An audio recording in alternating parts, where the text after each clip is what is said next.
इस वक्त यूएनएससी में अगर मैं बात करूं मुस्लिम और नॉन मुस्लिम कंट्रीज की, तो वो प्रेफर इंडिया को कर रही हैं और ये कह रही हैं कि ये पावर इस वक्त इंडिया को मिल जानी चाहिए, इंडिया डिजर्व करता है। हिसाब से इंडिया को ये पावर नहीं मिलनी चाहिए, क्योंकि जितने भी हम मुस्लिम कंट्री हैं सब इकट्ठे हो गए इसकी मुखालफत करनी चाहिए। हर प्राइम मिनिस्टर जो वर्ल्ड का है वो तकरीबन उनके साथ सपोर्ट में है। अमेरिकन बात करें, रशियन बात करें या किसी भी फ्रांस की बात कर ले, जर्मनी की बात कर ले। परमानेंट मेंबरशिप एक यकीनन एक बहुत बड़ी चीज होती है कि लाजमी सी बात है।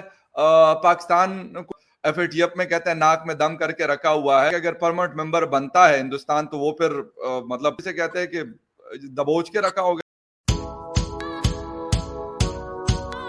जय हिंद दोस्तों, यूएनजीए यानी यूनाइटेड नेशन जनरल असेंबली का सेशन चल रहा है। इस सेशन में दुनिया के कई छोटे बड़े देशों ने भाग लिया और कई मुद्दों पर बातचीत की।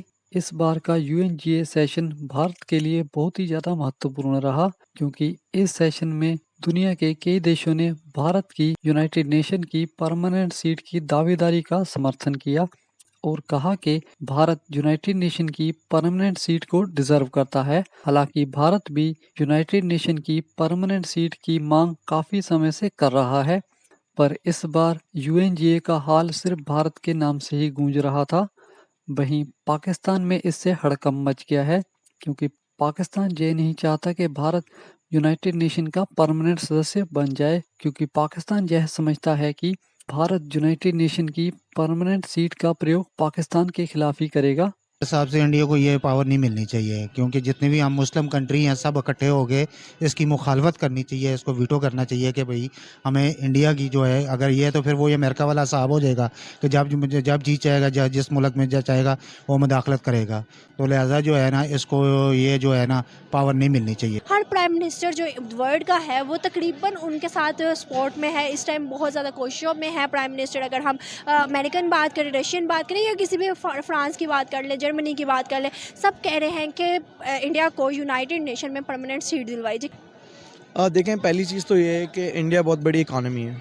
दूसरी चीज़ ये है कि इंडिया बहुत बड़ी मार्केट है। दुनिया की हर कंपनी चाहती है कि उनको एक ऐसी मार्केट मिले जहाँ पे तकरीबन 1.5 बिलियन पॉपुलेशन रह रही है। उसके अलावा वर्ल्ड पावर भी है, उनके पास इतनी स्ट्रॉन्ग आर्मी है। उनके इंटरनेशनल रिलेशंस भी बहुत अच्छे हैं मुल्कों से। परमानेंट मेंबरशिप एक यकीनन एक बहुत बड़ी चीज होती है।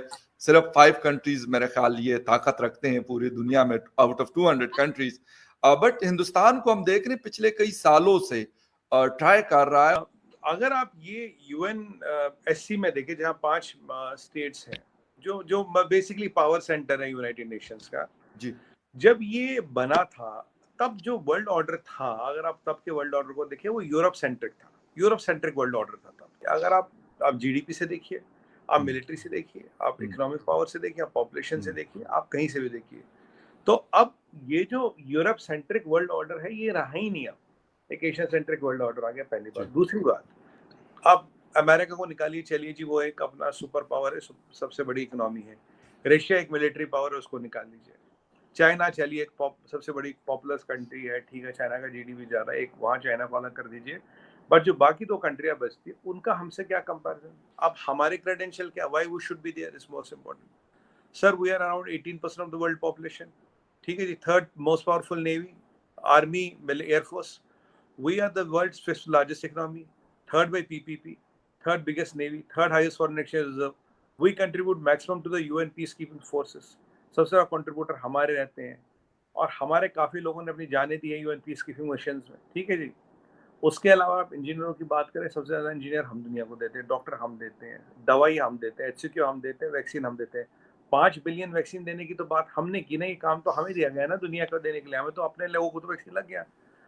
जब आप हमें इन सब समीकरणों में डालें, हम G20 में, हम क्वाड में, हम SCO में, हम I2U2 में, हम SCO में हैं, दुनिया के 8-9 जो बड़े प्लेटफॉर्म्स हैं उन सब में हम हैं। तो जब आप हर जगह हम हैं, ये हमारे क्रेडेंशियल्स है, why we don't deserve to be in UNSC? सवाल ये है कि लाजमी सी बात है।